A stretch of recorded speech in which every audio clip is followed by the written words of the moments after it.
l'UCOM. Révérend professeur Abbé Étienne Tubangamoulas, bonjour. Bonjour Monsieur Ali. Vous allez bien? Bon, je me porte bien, grâce à Dieu. Grâce à Dieu, nous également.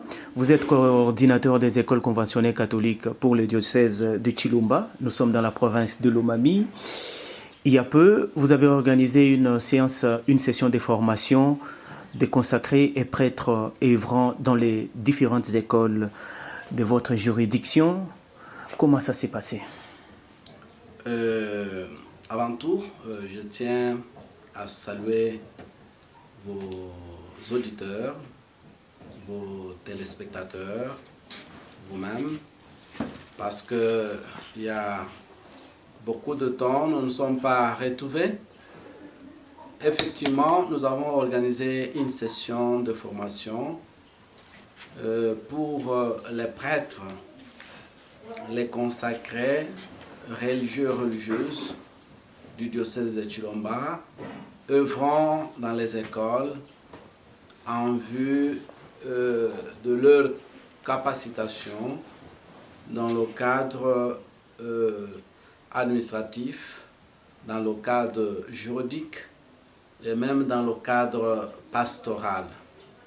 Ça s'est passé à Chilumba, non, ça s'est passé à Wikong, je m'abuse, du 18 au 20 mai de cette année 2023. Voilà ce que je peux dire à ce stade, monsieur le journaliste. Cette session de formation aura résolu quel problème, quel besoin? Bon, nous sommes dans le cadre de la formation continue, la formation permanente. Gérer, c'est prévoir. Gérer, c'est anticiper. Gérer, c'est aussi prendre en compte les nouveaux défis. Au cours de l'année, chaque école nous envoie des rapports, les rapports mensuels, les rapports trimestriels, nous avons des rapports circonstanciés.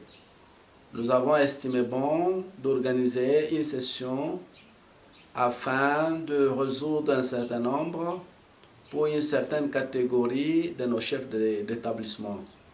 Je crois que le grand acquis, c'est avoir rendu performants nos chefs d'établissement dans le domaine de l'administration scolaire, dans le domaine juridique, surtout dans la prise en charge des problématiques liées aux droits de l'enfant, aussi dans le cadre de la pastorale scolaire.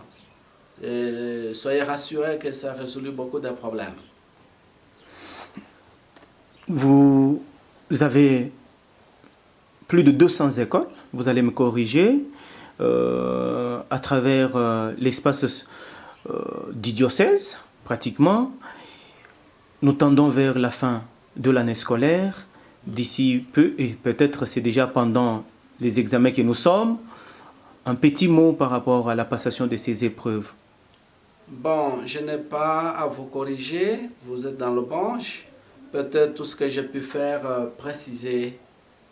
Nous avons 200 écoles mécanisées et budgétisées par le Trésor public. Et nous avons 40 écoles qui ne sont pas encore mécanisées. Notre bureau de coordination date de 1974 et officiellement 1977. Comme vous le savez, c'est un bureau qui a commencé à Chilumba et après ici à Monéditou. Donc nos écoles sont disséminées partout, Lulou ainsi que la ville de Monéditou. Sur la ville de Monéditou, nous avons plus ou moins 52 écoles. Et toutes les écoles de Monéditou sont mécanisées et budgétisées. Par rapport à ce trimestre, le dernier, comme vous le savez, c'est un trimestre d'évaluation. Déjà, il y a eu l'examen ou les épreuves hors session qui se sont très bien déroulées. Nous sommes satisfaits, toutes nos écoles préparent. Nous-mêmes, comme bureau, nous avons participé en amont et en aval par rapport à la hors session. Aujourd'hui, nous sommes concentrés pour ENAFEP, TENASOS, ainsi que la session ordinaire. Déjà, je participais au comité provincial dernièrement, samedi, afin de préparer effectivement ces épreuves de dernières années, de fin d'année.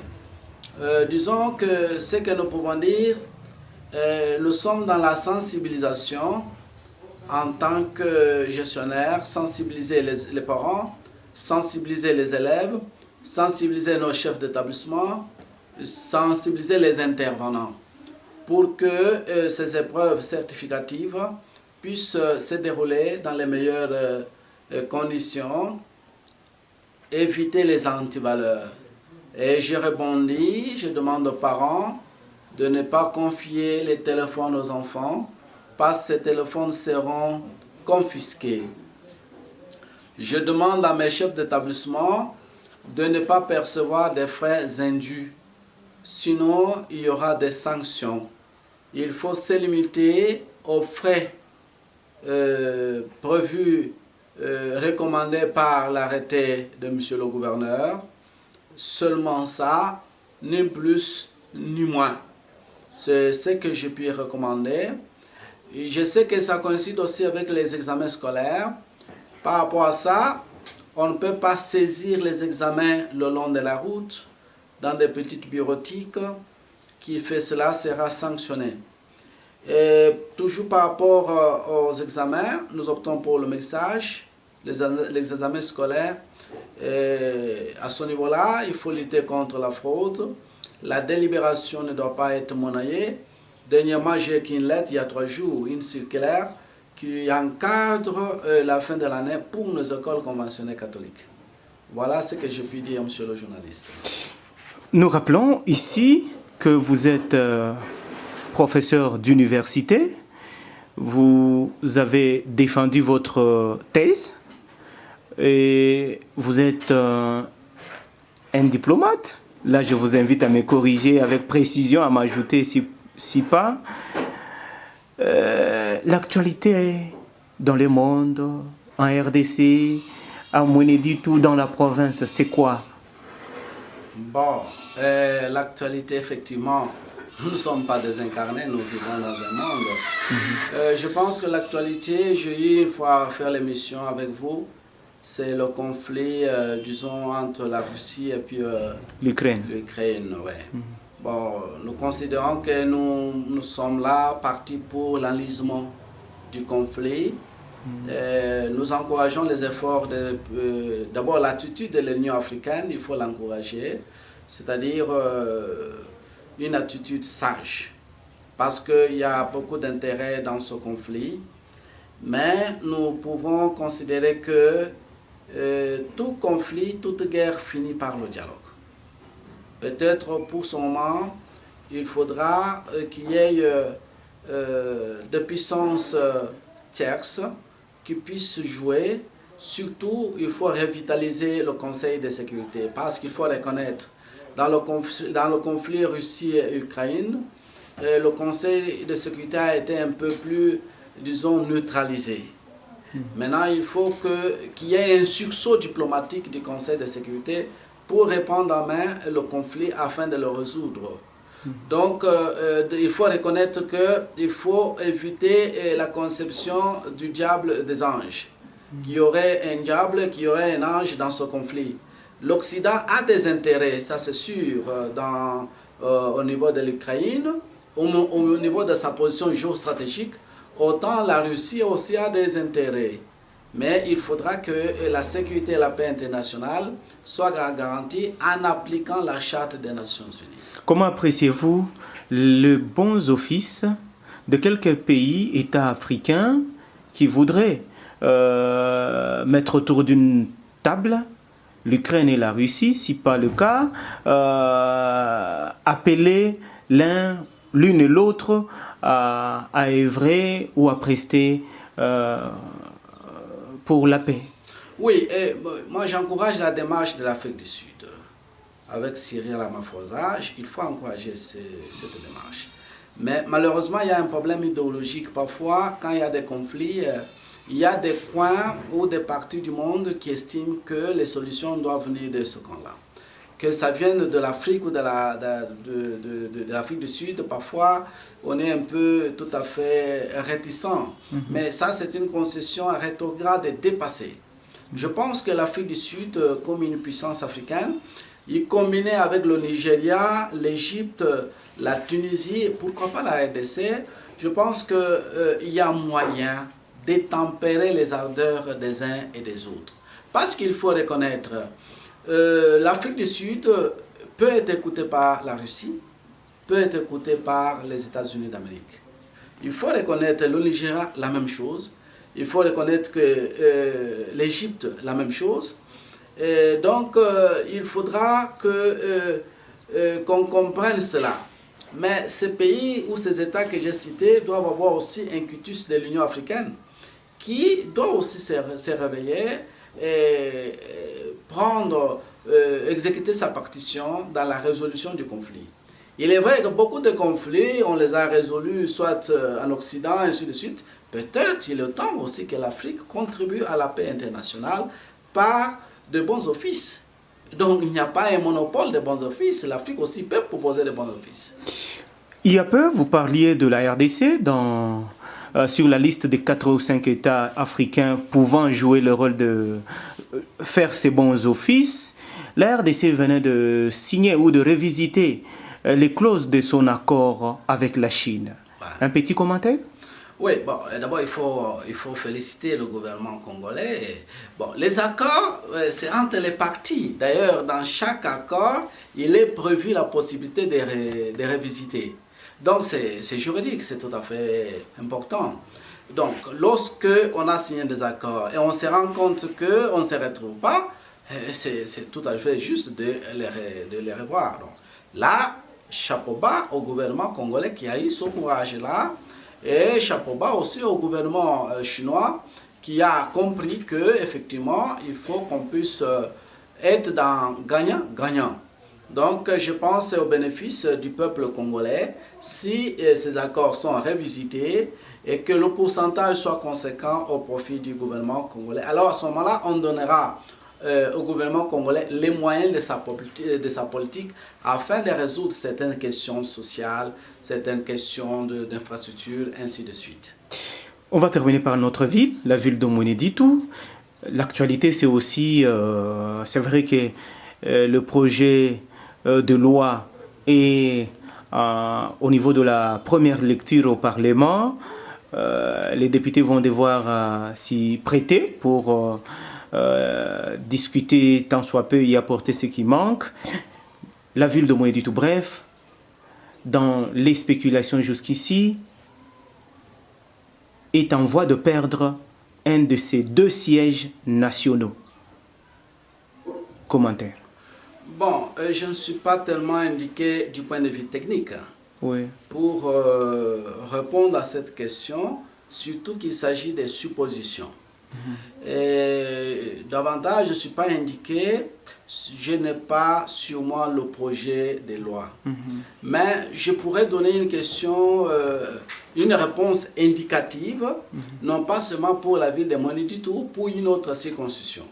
En fait, dans l'évolution politique des circonscriptions, l'idéal serait que à une législature, on a un siège.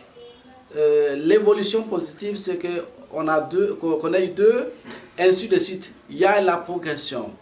Quand une circonscription, disons, perd un siège, je ne voudrais pas dire que c'est un échec politique, mais c'est inquiétant. Inquiétant signifie que le poids politique de l'identité diminue.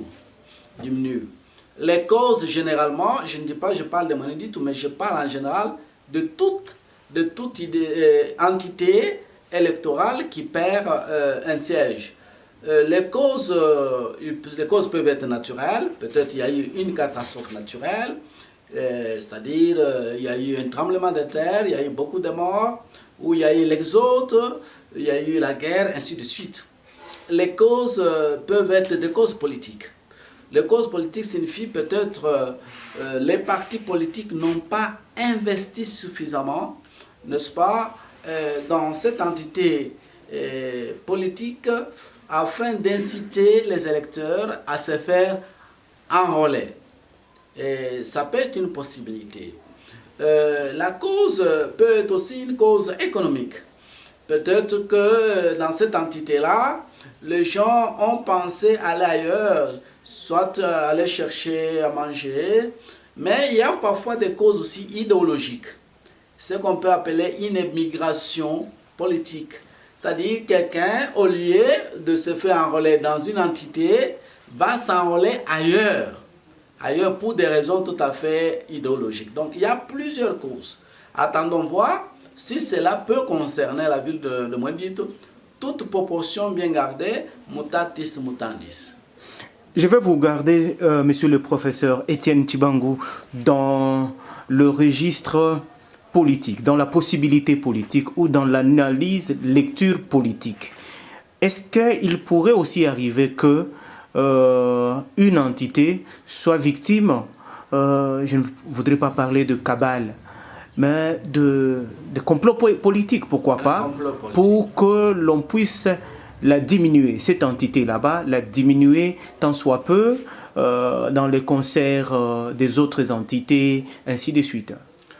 Bon, il est vrai qu'en politique, je ne suis pas expert là-dedans, mais il est vrai qu'en politique, parfois, les gens estiment que la fin justifie les moyens. Les moyens. Bon, moi je voudrais aborder la question sur deux aspects au niveau de la théorie de l'État. Il y a deux États démocratiques dans lesquels la démocratie, c'est vraiment la loi maîtresse qui régit les rapports intra-étatiques et entre les citoyens. Mais il y a aussi des États qui sont démocratiques, parfois théoriquement, mais dans le vécu quotidien, il y a un effort à faire pour vivre réellement de manière démocratique. Je voudrais donner un exemple. Dans un État démocratique, qui est un État démocratique, réellement démocratique, votre question est difficile. Pourquoi? Parce que chaque citoyen, là on réfléchit en tant que citoyen, chaque citoyen, membre d'un parti politique, est citoyen partout. Il exerce son droit de vote actif et passif partout où il peut l'exercer, surtout que le droit, la liberté de circulation, la liberté, la résidence, tout ça, c'est garanti, est respecté, appliqué. Maintenant, il y a des États en formation démocratique. Là, le problème se pose autrement. Alors, retournant à l'État démocratique, là, il y a ce qu'on appelle les fiefs. Les fiefs sont réellement des fiefs politiques, où il y a ce qu'on appelle une hétérogénéité sociale. Mais des États en formation de démocratie, vous vous rendez compte que les fiefs politiques sont soit des fiefs à base de critères, un critère régional ou un critère tribal. Dans le contexte d'un État en formation démocratique ou qui va vers la démocratie, qui fait un effort ou qui n'est pas démocratique, ça dépend. Si le fief n'a pas une hétérogénéité sociale, mais il s'agit de fiefs tribaux, régionaux, alors votre question son pesant d'or. Il est possible qu'il y ait des complots d'un fief d'un leader contre un autre. Mais dans un État réellement démocratique, il faut reconnaître aussi qu'un État réellement démocratique, à tout point de vue, c'est un idéal vers lequel tout est attend. C'est ce que j'ai pu dire. Donc voilà un peu la différenciation que je montre. Ça dépend de l'État. Les fiefs, tous les leaders politiques, quelle est la substance de leur fief? Mais si c'est une substance tout à fait sur base tribale, effectivement, chaque fief montera les enchères, chaque fief pourrait, je parle au conditionnel, pourrait créer des stratégies pour affaiblir l'autre fief afin que tel coin perde des sièges, ainsi de suite, parfois par des stratagèmes qui ne sont pas à encourager. Je ne sais pas si ça pourrait être le cas, ce sont des situations qui peuvent arriver chez nous. Là, il faut des experts pour vérifier. Et comme je dis que je n'ai pas ce projet de loi-là, je me réserve de tout commentaire. D'accord. Au moins, on aimerait ici préciser que c'est officiel.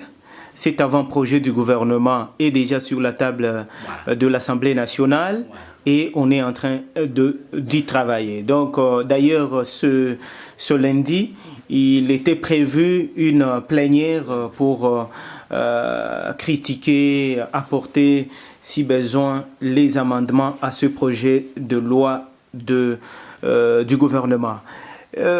Pour sortir, c'est vrai que je comprends vos réserves, tantôt scientifiques et liées aussi à votre discipline.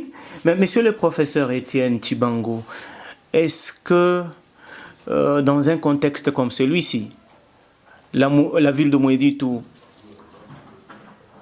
je ne veux pas dire perd, s'il arrive qu'elle perde un seul siège de ces deux nationaux, à qui devrait-on le reprocher? Bon, je ne sais pas. N'est-il pas trop tôt de distribuer les responsabilités? N'est-il pas trop tôt? Mais si je puis m'y hasarder, vous savez, quand quelque chose arrive, hein, il y a les sociologues qui aiment dire ça, et ça c'est comme de l'évangile, hein, les faits sociaux sont totaux et globaux. Donc, je pense que ce ne soit pas la responsabilité d'une seule personne.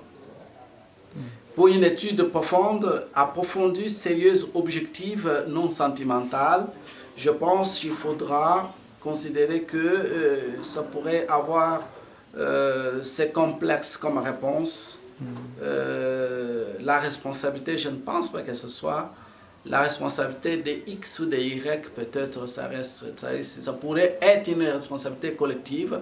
Et là, il faut une prise de conscience collective. S'il faut qu'on se la partage, c'est entre qui et qui? Bon, je pense que c'est, en principe, le premier concerné, c'est l'auditoire, en fait. L'auditoire. Et là, nous sommes au niveau de la construction d'identité. Vous savez, il y a une fois, je vous ai parlé de la l'auditoire comme habitant de Mouéditou. C'est pourquoi je vous parlais de la construction de l'État. L'État se construit de manière progressive. Tout citoyen se sent congolais et non pas étranger. Même une province, la province se construit de manière progressive. C'est-à-dire, ce qui prime, c'est l'État. Ce ne sont pas des petites identités. Ces identités doivent se dissoudre dans l'État congolais. La même chose, la ville de Mouéditou. Tout celui qui habite Ditou doit se sentir ditois. Éviter la stigmatisation, la discrimination, éviter d'ôter les gens. Non, tout celui qui habite Ditou doit se sentir de Mouéditou, ditois, quelle que soit sa provenance. Et donc responsable. Alors on construit la ville. Je pense que c'est ça. Et tout celui qui habite Mouéditou serait, dans la logique de votre pensée, bon, vous savez, quand il y a l'enrôlement... responsable de cette perte. Quand il y a l'enrôlement... Possible ou potentiel. Oui, c'est pourquoi je dis qu'il est trop tôt de parler, parce que nous n'avons pas des éléments officiels. Là, nous faisons des projections. Alors, quand il y a l'enrôlement, comme toujours, il y a ce qu'ils appellent les abstentions. tout auditoire qui ne s'est pas enrôlé est responsable. Premier responsable. Parce que il a affaibli politiquement sa propre ville. Donc, il y aura une seule voix qui parlera au Parlement pour me dire. Une voix sur 500 ou sur 499, c'est audible, je ne sais pas. 2. Tout auditoire qui s'est enrôlé plus de 2 fois est responsable. Deuxième responsable. Tout auditoire qui, sachant que X est mineur, l'a fait enrôler est responsable. Troisième. Tout auditoire qui est sorti, qui a refusé de s'enrôler à mon du tout, est parti ailleurs, est responsable. Maintenant, il y a aussi la responsabilité intellectuelle. Tous ces gens, est-ce qu'ils ont été encadrés politiquement? Est-ce qu'il y a eu des explications? Est-ce qu'il y a eu la sensibilisation? Est-ce qu'il y a eu une éducation civique et politique pour que ces gens comprennent qu'on doit s'enrôler? Voilà, je me borne seulement à des questions sans faire de considérations tranchées. Voilà ce que j'ai pu dire, monsieur le journaliste. Voilà, merci beaucoup. Qui commence bien, finit bien. On est pratiquement à la fin, à la sortie de notre entretien. Monsieur le professeur abbé coordinateur Étienne Tibangou, est-ce que vous avez un mot sur lequel nous allons devoir boucler la boucle et en une autre langue que le français? Bon, en une autre, il y a une langue que je parle que vous ne comprenez pas. De l'Omami. Alors, bon, ndingela bantu bonso twasagdila badi bamtelesh ndomba bwani bana bakaji pepi ni kwenza mateta ambulo mataji bana beni 6e primaire ena fepa muledikeni mwa kufila lufalanga na shisenki badi beza mateta chana tena sospa badi be filan falanga ki ya bungi mene to ngele menji 31500 mateta ande kelu makutale mashala 34000 francs pakungush matenda di mwamba makutandi mwamba muleji na shumu kasakijile to yeyi mu bwani prefet campagne injecteur campagne musa ilanfang alokungambila ndi mutega panshi yewa katolika yeyi wa katolika bakwa baba chene mu manyito ana mwene katolika au ndi mutega pa panshi kadi na jega wa katolika nunu yeku di probede no mwambila batega muntu au panshi wakatwene mwa kukengesha balejito bakaba kenye ya bungi ke chini mwamema kwamba nindo makabeji balongeshi banyi ba directeur banyi bwani mulongeshi na shumwe kalombi mfalanga kwa matete nimba titulaire bwani nkusaki di point mulongeshi mwezi na tutu muteka panshi ke chini vame bukwa matatu journaliste Tosakijila révérend abbé coordinateur et professeur d'université. Merci à Junior Chouachoua pour ces images et audio.